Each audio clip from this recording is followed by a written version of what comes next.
Hi, welcome back to Guessagaingaming and back to Warhammer Inquisitor Martyr. If you watched a couple of videos I've already done recently about this game, I've done many in the past.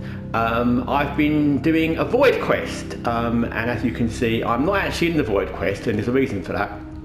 Just to make the point that, while you're doing a Void Quest, you can come out of the Void Quest and come back into the ship, which is necessary really especially to sell things you pick up, but you pick up tons of stuff in this game that's completely irrelevant that you don't need anymore.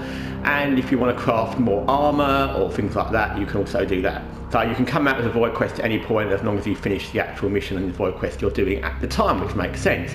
All you need to do when you do that is you come out, you do what you want, and then you go back to the Void Quest table, and you come back to the Void Quest map. So I've been playing this a little bit off and on, like I said in the other videos. I'm not going to play it continuously. It's not the kind of game in general that I would play, even though I like it a lot. It's one of those games to drop into for a half hour or an hour, play a couple of missions and then go on. It's not the sort of game I want to play for hours and hours and hours, and that's fine. It's good. Like I said, it's an easy game to drop into.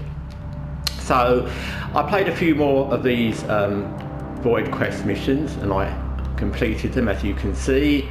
The green ones are the ones I completed. I've not been to that one. The secret mission, apparently you need to do something else somewhere on this map, I guess, to access it, so you can't just go there. I kind of thought, I wasn't sure, that if I did these ones leading up to it, I'd be able to just do it, but you can't. So you need to do something, and whether I manage to do the thing, I don't know what it will be, will determine whether I can do the secret mission is another one too on the other side of the map. The other thing that happened, which is the reason I'm making this video, it's not going to be a very long video, is I actually failed one of the missions, which is shocking to me because I don't think I've ever died in this game really, so I was really shocked. But it was because two reasons, well, kind of two reasons. Number one, I was being a bit casual because I'm so used to kind of playing this game in the way I play it that I hadn't really adapted to trying to combat difficulties really. What happens in this game, it's a bit like when you go to some of the higher ranking. If you know how this game works, there's loads of different planets and missions you can do that aren't part of the main story, and some of them are way under leveled for you, especially once you've been going for a while. I'm really level 60 now, and some of them are higher, and when they're higher they have these modifiers, as you can see at the top in red. Your damage is less and the enemy damage is more. There's always something like that, and in this Void Quest there's quite a lot like this, so bear that in mind.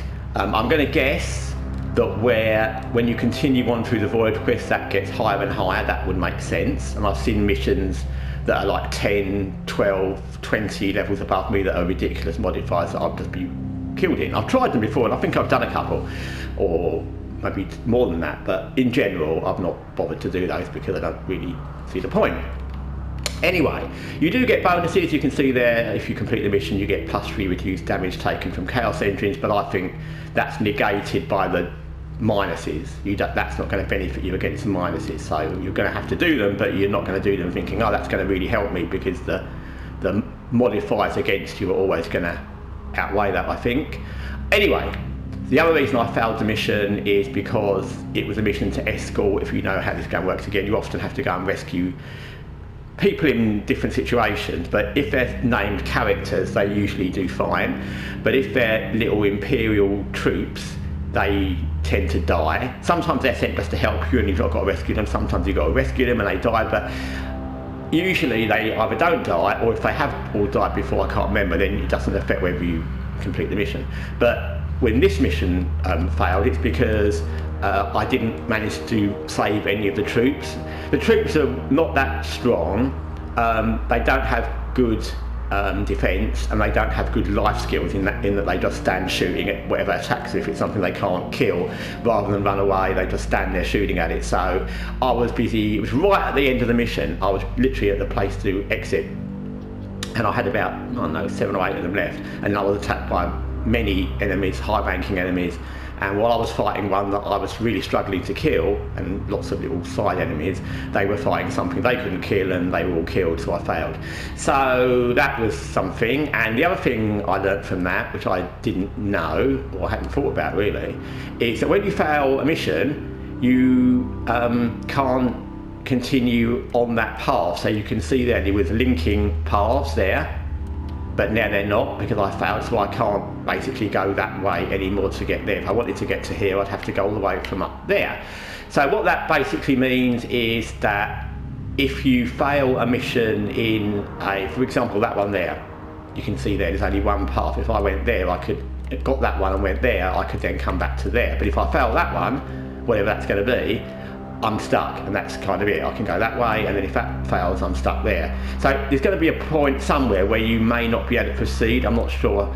Well, I think there's always going to be a couple of options, but you can't indefinitely fail missions. So basically, if you fail one at the wrong moment, you won't be able to continue, and it depends what the next one's going to be. So bear that in mind. If you fail too many missions, and I'm going to guess 2 in the same bit, wherever it might be, is going to block you off from proceeding.